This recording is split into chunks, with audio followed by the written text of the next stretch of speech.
Whether or not you can pay a wage to your spouse is a common question in the medical industry, and like a lot of issues that affect practitioners, it does not have a one-size-fits-all answer. Typically, we assess the circumstances of each case and provide some options for the practitioner to consider. In most cases, the desire to pay a spouse a wage is driven by a wish to reduce the overall income tax liability paid by a family. This is particularly true when one member of a couple is earning more than $180,000 and paying tax at 49 cents in the dollar. While a reduction in tax is appealing, it's the poorest reasoning when it comes to substantiating your position with the ATO.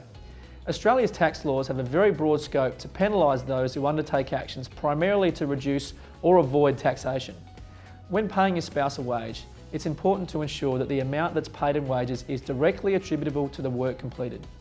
Typically, the tasks undertaken by a spouse will be in support of the practice and will follow a trend in terms of the actual time required. It's helpful for substantiation purposes to prepare a time book for your spouse if he or she works less than full time and for that time to be accounted for by particular tasks. The rate of pay must also be considered reasonable.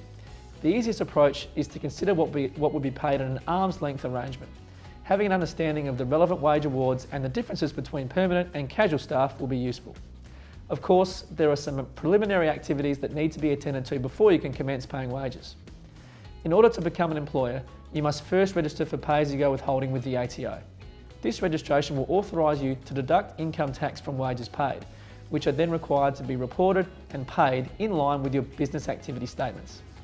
We also suggest that a tax file number declaration is prepared, which further substantiates the employment relationship and dictates the amount of tax you need to withhold on the regular salary payments.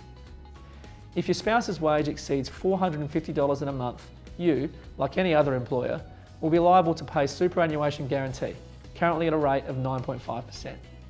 While the ATO requires thorough substantiation on the payment of salary or wages to a spouse, the payment of superannuation sits outside of this scope. This means that a potential tax planning opportunity exists for you to boost your spouse's superannuation balance in a tax-efficient manner by contributing amounts over and above the required 9.5%. Obviously, you need to consider the age-based limits for superannuation contributions, but we've found this to be a useful planning tool for our clients, especially in light of the upcoming changes to superannuation announced in the recent budget.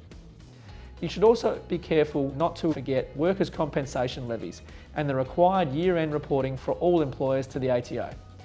Whilst all this might sound like a significant amount of administration, it becomes relatively straightforward once you have a system established. Contact us at the details below for more advice on employing your spouse in your practice.